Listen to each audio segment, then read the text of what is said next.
आपका पहला प्रश्न है कि पानी पीकर जात पूछना का अर्थ क्या होता है। पानी पीकर जात पूछना का अर्थ क्या होता है।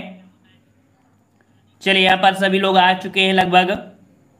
चलिए पानी पीकर जात पूछना मतलब होता है, ऑप्शन आपका यहाँ पर सी हो जाएगा, आपका काम निकलने के बाद सोचना। ठीक है, काम निकलने के बाद सोचना, ऑप्शन राइट आपका यहाँ पर सी सही हो जाएगा। ठीक है, सी नंबर आपका सही हो जाएगा। अगले प्रश्न को और बढ़ते हैं। प्रश्न आपसे अगला पूछा है कि वाक्यों का वर्गीकरण मुख्यतः कितने प्रकार से होता है।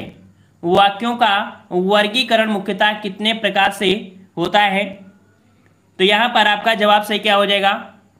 तो याद रखिए ऑप्शन राइट आपका यहाँ पर हो जाएगा। आपका यहाँ पर जो आपका दिया है कौन सा, यहाँ पर देखिए अर्थ के आधार पर आपके दो होते हैं। ठीक है, अर्थ के आधार पर आपके यहाँ पर कितने होते हैं, दो होते हैं। और आपने यहाँ पर पढ़ा होगा जो से पूछा गया है कि कौन सा, सभी लोग साथ में जवाब देंगे।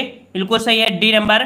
देखो कौन कौन से, तो आपके कह सकते हैं कि जो आपका होता है विधानवाचक, निषेधवाचक, आज्ञावाचक, प्रश्नवाचक, इच्छावाचक, संदेहवाचक, विस्मयवाचक, संकेतवाचक, ये आपके होते हैं। ठीक है, और यहाँ पर अगले प्रश्न को आते हैं। प्रश्न आपसे अगला है कि भावयुक्त शुद्ध अनुवाद आपका कौन सा है। भावयुक्त शुद्ध अनुवाद आपका यहाँ पर कौन सा बनेगा। चलिए 3 का जवाब देते रहिए, सभी लोग आ जाएंगे। थोड़ी टेक्निकल प्रॉब्लम हो रही थी तो इस कारण से पहली क्लास में थोड़ी दिक्कत हुई थी, इसलिए स्टार्ट हुई है। सभी लोग आ जाएंगे। यहाँ पर 3 का ऑप्शन राइट आपका जवाब हो जाएगा यहाँ पर सी नंबर, मेरा दिल बाग बाग हो गया। ठीक है, मेरा दिल बाग बाग हो जाएगा, ऑप्शन राइट आपका यहाँ पर सी हो जाएगा। चलिए अगला प्रश्न आपसे पूछा गया है कि पावन का संधिविच्छेद क्या होगा। पावन का संधिविच्छेद क्या होगा, यहाँ पर जवाब देना है। और यहाँ पर कई बार हमने आपको बताया पावन अर्थात ये जो आपका बनेगा वो आपका कौन सा बनेगा, पोधन अन बनेगा।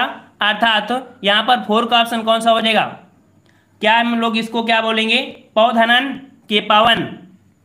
तो यहाँ पर देखिए पावन की बात कर रहा है, पवन अगर होता यहाँ पर देखो पौधन अन। ठीक है, कौन सा आपका पौधन अन, ऑप्शन राइट आपका यहाँ पर सी हो जाएगा, पौधन अन हो जाएगा। और ये आपकी अयादी संधि होती है। ठीक है, अयादी संधि।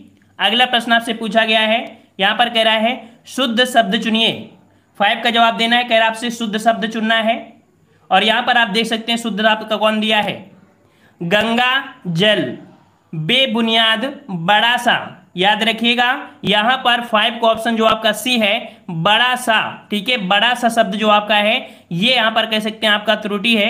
यहाँ पर माफ करिए, यहाँ पर शुद्ध है, क्योंकि गंगा जल, बेबुनियाद, चौपाया में जो शब्द ये लगा करता है डैश, वो इसी में लगता है। ठीक है, ये इसी में लगता है, तो ऑप्शन आपका यहाँ पर सी सही हो जाएगा। अगला प्रश्न आपसे यहाँ पर पूछा गया है, कह रहा आपसे यहाँ पर कि निम्नलिखित में से किस वाक्य में आकर्मक क्रिया है। किस वाक्य में आकर्मक क्रिया है आपसे पूछा गया है। चलिए 6 नंबर, यहाँ पर आपका जवाब हो जाएगा ऑप्शन राइट आपका आकर्मक क्रिया, पानी बरस रहा है। पानी बरस रहा है, यहाँ पर आपका जिसका जवाब ए आ रहा है बिल्कुल सही है, पानी बरस रहा है, ये आपका बिल्कुल सही हो जाएगा। ठीक है, चलिए अगला प्रश्न है कि मुझे किस प्रकार का सर्वनाम है। मुझे किस प्रकार का सर्वनाम है।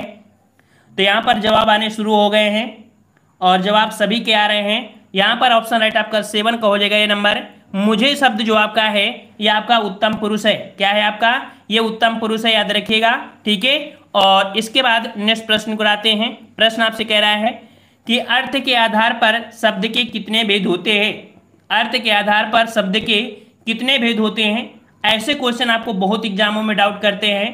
यहाँ पर आपका जवाब सही क्या बनेगा, तो 8 का ऑप्शन राइट सही जवाब हो जाएगा। यहाँ पर बी नंबर आपके 4 प्रकार के होते हैं। अब ये 4 प्रकार कौन से होते हैं, तो आपने पढ़ा होगा एकार्थी, अनेकार्थी, समानार्थी या पर्यायवाची, और चौथा होता है आपका विलोम शब्द। ये शब्द जो आपके होते हैं इनको हम लोग यहाँ पर कह सकते हैं कि अर्थ के आधार पर आपके 4 होते हैं। ठीक है, चलिए अगले प्रश्न को बढ़ते हैं। प्रश्न आपसे अगला पूछा है, कह रहा आपसे कि लालटेन शब्द निम्न वर्गों में से किस वर्ग में आता है। लालटेन जो आपका आता है ये किस वर्ग में आता है। चलिए जवाब सभी के आ रहे हैं और 9 का ऑप्शन राइट आपका जवाब यहाँ पर डी हो जाएगा। ये आपका विदेशा शब्द है। कैसा है, तो ये आपका विदेशा शब्द है। जैसे कि आपने यहाँ पर लालटेन पूछा है, लालटेन ये आपका विदेशा शब्द आपका है, क्या बोलेंगे, 10 का सी बोलें, देशज या विदेशज, कुछ बच्चों के यहाँ पर कॉपी आ रहे हैं, मतलब हमने बोल दिया यहाँ पर विदेशज तो विदेशज, यहाँ पर सी होगा देशज। 9 का ऑप्शन डी, यहाँ पर माफ करिए लालटेन, जैसे लालटेन ये आपका देशज में होगा। जैसे क्या होता है लालटेन, बोतल, तारपीन, यहाँ पर तो आपका कैसा हो जाएगा, आपका यहाँ पर देशज हो जाएगा। क्लियर कर दीजिए एक बार सभी लोग। 9 का डी यहाँ पर विदेशज होगा, जैसे लालटेन होता है ये तो आपका कह सकते हैं विदेशज होगा, ठीक है, विदेशज होगा इसका। चलिए अगला प्रश्न आपका है, यशोदा में प्रयुक्त संधि का नाम बताइए। यशोदा में प्रयुक्त संधि का नाम क्या होगा? तो यहां पर आपका जवाब सही हो जाएगा 10 का ऑप्शन आपका सी। यहां पर याद रखिए, यहां पर आपका विसर्ग संधि हो जाएगा डी। हाँ वहां पर हमने सही कर दिया, वहां पर डी होगा उसका। 9 का ऑप्शन आपका डी ही होगा, विदेशज ही होगा, ठीक है। चलिए 10 नंबर, थोड़ा सा क्या है ना कि टेक्निकल दिक्कत हो गई थी तो थोड़ा माइंड डिस्टर्ब हो गया हमारा, ठीक है। चलिए 10 नंबर आपका क्या है, कह रहा है यशोदा, और यशोदा में आपका विसर्ग संधि होगा। बनेगा क्या आपका, तो ये बनेगा आपका यशाधन, आपके कह सकते हैं कि आपका द बनेगा। हमने आपको बताया था कि जो ओ की मात्रा होती है, ओ की मात्रा को यहाँ पर कह सकते हैं कि हटाएंगे और विसर्ग लगा देंगे तो आपका विसर्ग बन जाएगा, ठीक है।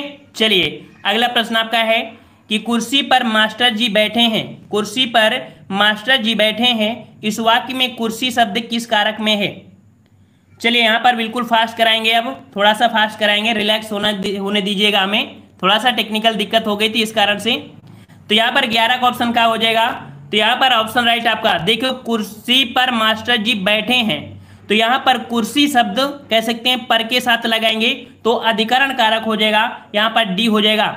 चलिए अगला प्रश्न आपका है कि बहुब्रीहि समास का कौन सा है? बहुब्रीहि समास का उदाहरण आपका कौन सा बनेगा? तो 12 का ऑप्शन राइट, सभी का जवाब बिल्कुल सही है। यहाँ पर बहुब्रीहि आपका दिया पंचवटी, करोड़पति, चतुर्भुज और आपका चरण कमल। सही जवाब हो जाएगा ऑप्शन आपका सी हो जाएगा, चतुर्भुज आपका यहाँ पर बहुब्रीहि समास हो जाएगा। चतुर्भुजा अर्थात जिसकी 4 भुजाएं होती हैं हम विष्णु भगवान को कहते हैं। चलिए अगला प्रश्न आपसे दिया है, तिलक किस प्रकार का शब्द है? तिलक किस प्रकार का शब्द है? यहाँ पर सही क्या हो जाएगा, तो यहाँ पर आपका यहाँ पर 13 का ऑप्शन आपका फर्स्ट हो जाएगा। याद रखिए तिलक आपका कैसा है, यह आपका तत्सम शब्द है, ठीक है, तिलक कैसा है, तत्सम शब्द है, याद रखिएगा।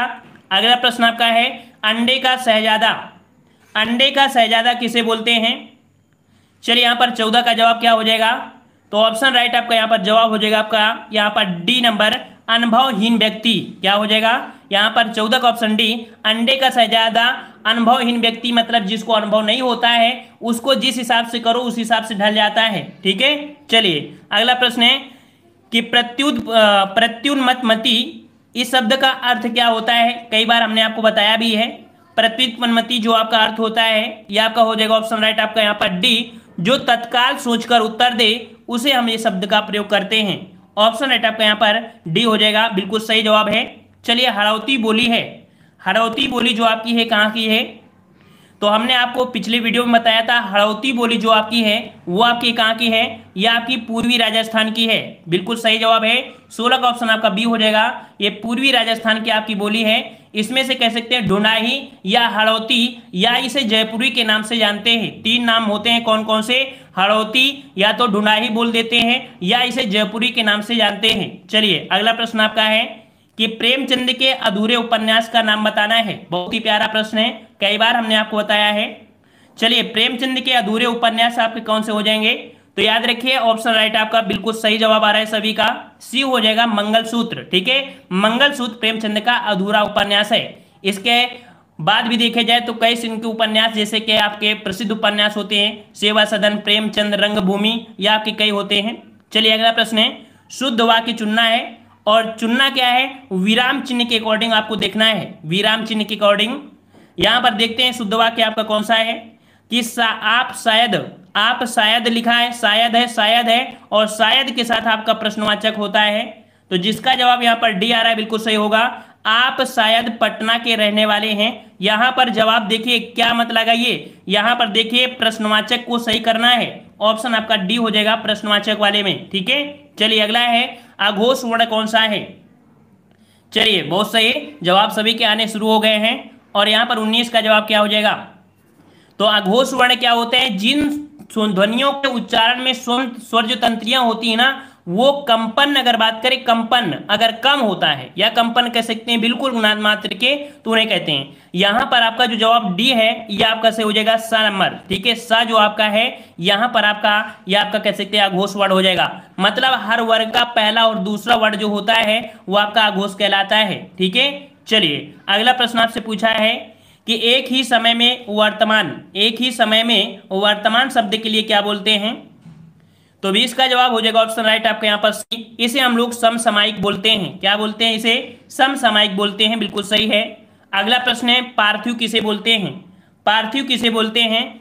तो यहाँ पर पार्थिव, बिल्कुल जवाब आने शुरू हो गए हैं और सही जवाब आ रहा है आपका 21 का ऑप्शन। आपका पार्थिव का मतलब होता है जिसका संबंध पृथ्वी से हो। ठीक है, ऑप्शन आपका यहाँ पर डी हो जाएगा।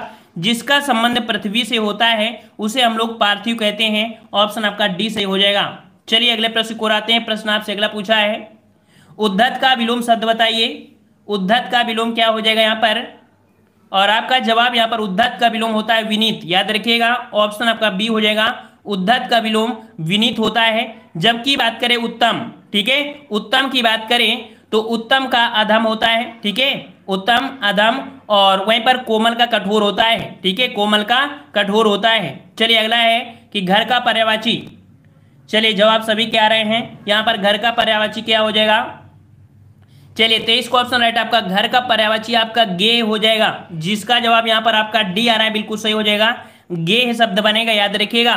ठीक है, यहाँ पर ऑप्शन राइट आपका 23 का क्या हो जाएगा? डी हो जाएगा। घर, सदन, भवन, मंदिर, धाम, निकेतन, ये ढेर सारे आपके होते हैं। ठीक है, अगला प्रश्न आपका है विपरार्थक शब्द चुनिए। यहाँ पर शोषक का यहाँ पर विपरीत बताना है। चलिए सभी के जवाब आ रहे हैं। शोषक का विलोम क्या होता है? तो याद रखिए शोषक का विलोम पोषक होता है। बिल्कुल सही है, ऑप्शन राइट आपका 24 का यहाँ पर बी हो जाएगा, पोषक हो जाएगा। चलिए अगला प्रश्न को आते हैं। प्रश्न आपसे अगला पूछा गया है कि कहावत शब्द में प्रयुक्त प्रत्यय कौन सा है। कहावत शब्द में प्रयुक्त प्रत्यय कौन सा है? चलिए यहाँ पर कहावत में कौन सा हो जाएगा? तो यहाँ पर 25 को ऑप्शन राइट आपका जवाब बिल्कुल सही है। ऑप्शन आपका यहाँ पर जो हो जाएगा वो आपका हो जाएगा आपका डी नंबर। इन्हें जो कहावत, आवत शब्द आपका हो जाएगा। ठीक है, बिल्कुल सही है। अगला आपका यहाँ पर दिया गया है 26 से 30 प्रश्न, जो कि या रा लावा है। इनमें से यहाँ पर कह सकते हैं कि इनको एक दूसरे से क्रम में लगाना है, और ये प्रश्न आपको यहाँ पर हमेशा देखने को मिलते हैं। इन्हें आप आसानी से सॉल्व कर सकते हैं। बिल्कुल क्रम से आपको लगाना होता है कि या रा लावा कौन सा आपके यहाँ पर पूर्ति होगा। जैसे कि पहले को हम एक को हम सॉल्व कर दे रहे हैं। यहाँ पर जैसे आपका दिया है फोटो के साथ प्रतियोगी फोटोग्राफर, यहाँ पर ए वाला अगर भरा जाएगा, ये क्रम आपका जो हो जाएगा रा, वा, या, ला, इस क्रम में होगा। ठीक है, इस प्रकार से यहाँ पर आपका 27 का ए हो जाएगा। ठीक है, इसी प्रकार के क्वेश्चन आपके यहाँ पर मिलेंगे। 3-4 क्वेश्चन आपको यहाँ पर भरने होंगे, इनको हम आगे आपको निकाल रहे हैं। ठीक है, यहाँ पर आपका गद्यांश दिया है, और गद्यांश भी देख सकते हैं कि आप आसानी से सॉल्व कर सकते हैं गद्यांश को भी। ठीक है, चलिए तो गद्यांश को स्किप करके हम लोग अपने यहाँ पर व्याकरण में आते हैं।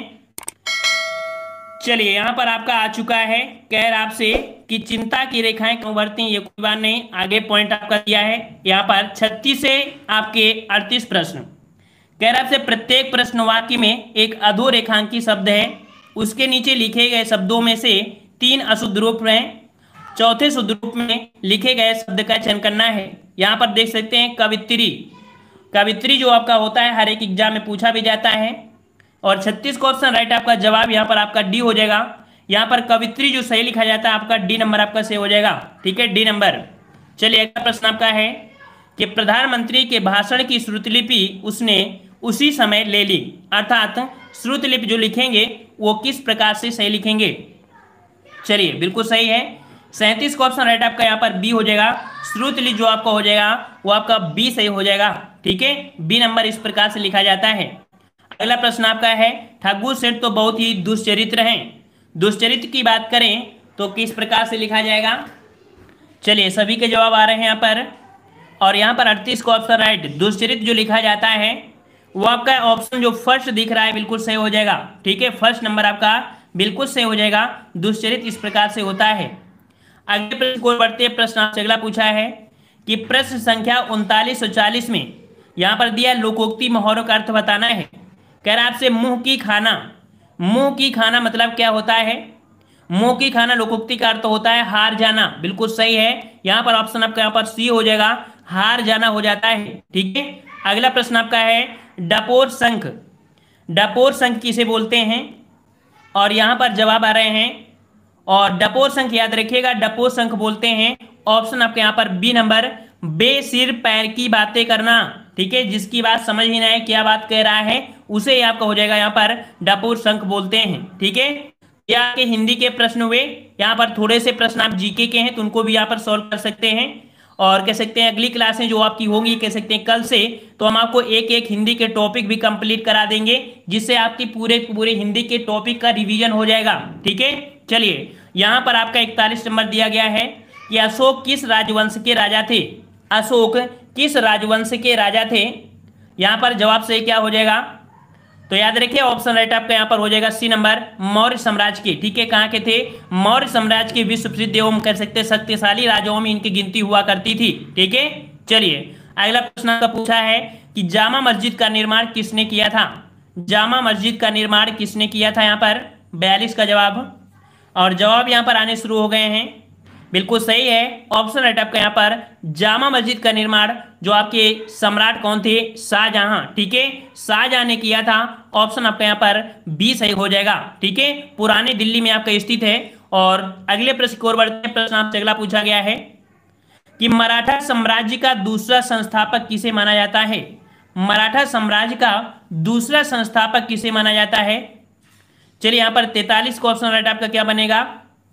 तो ऑप्शन राइट आपका यहाँ पर जवाब हो जाएगा आपका यहाँ पर सी नंबर, बाजीराव सेकंड को। याद रखिए कि जो बालाजी विश्वनाथ की मृत्यु के बाद उसका जो सुयोग्य पुत्र था पेशवा बाजीराव फर्स्ट। ठीक है, तो ऑप्शन आपका यहाँ पर सी सही हो जाएगा। अगले प्रश्न को आते हैं। प्रश्न आपसे अगला है, सीमांत गांधी किसे कहा जाता है?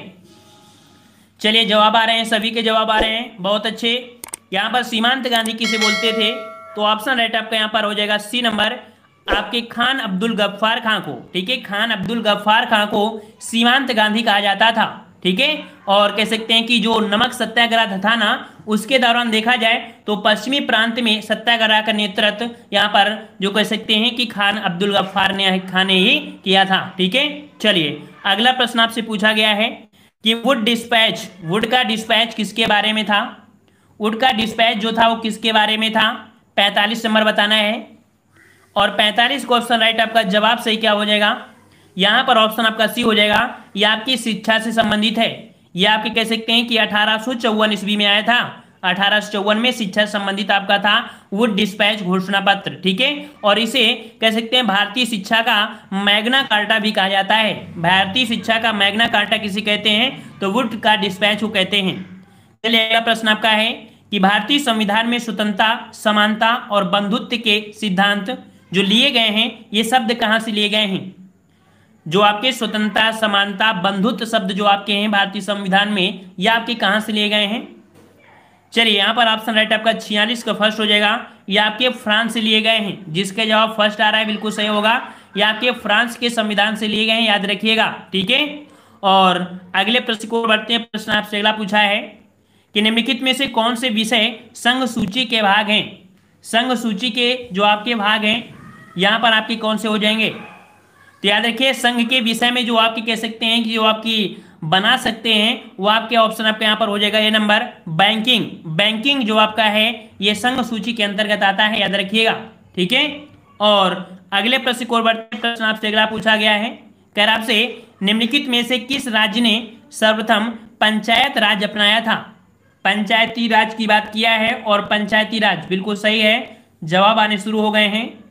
और यहाँ पर आप देख सकते हैं कि 48 का ऑप्शन राइट आपका जवाब यहाँ पर बी हो जाएगा, राजस्थान। याद रखिएगा कि आपका जो राजस्थान में आपकी सर्वप्रथम पंचायती राज को अपनाया गया था, और संविधान में पंचायती राज व्यवस्था को आर्टिकल 40 में बताया गया है। ठीक है, तो आपका यहाँ पर बी नंबर आपका हो जाएगा।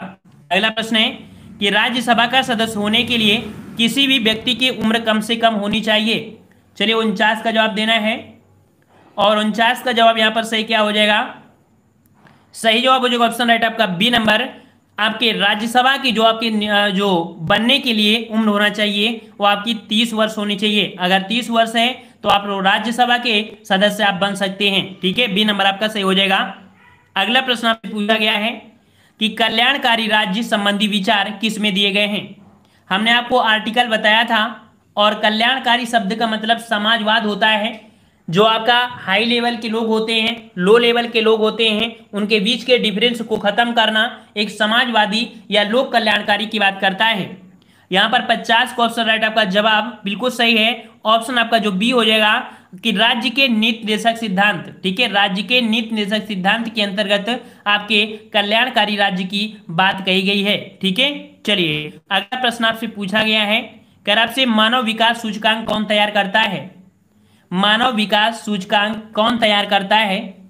तो याद रखिएगा, मानव विकास सूचकांक जो कि कह सकते हैं कि ऑप्शन आपका फर्स्ट हो जाएगा, संयुक्त राष्ट्र विकास कार्यक्रम के द्वारा मानव विकास सूचकांक आपका तैयार किया जाता है।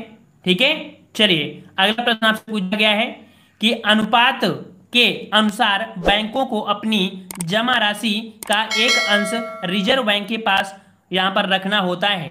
यहां पर कह सकते हैं कि यहां पर अगर जवाब भर दिया जाए बी, जो आरक्षित नगद होती है, आरक्षित नगद अनुपात के अनुसार जितना नगद होता है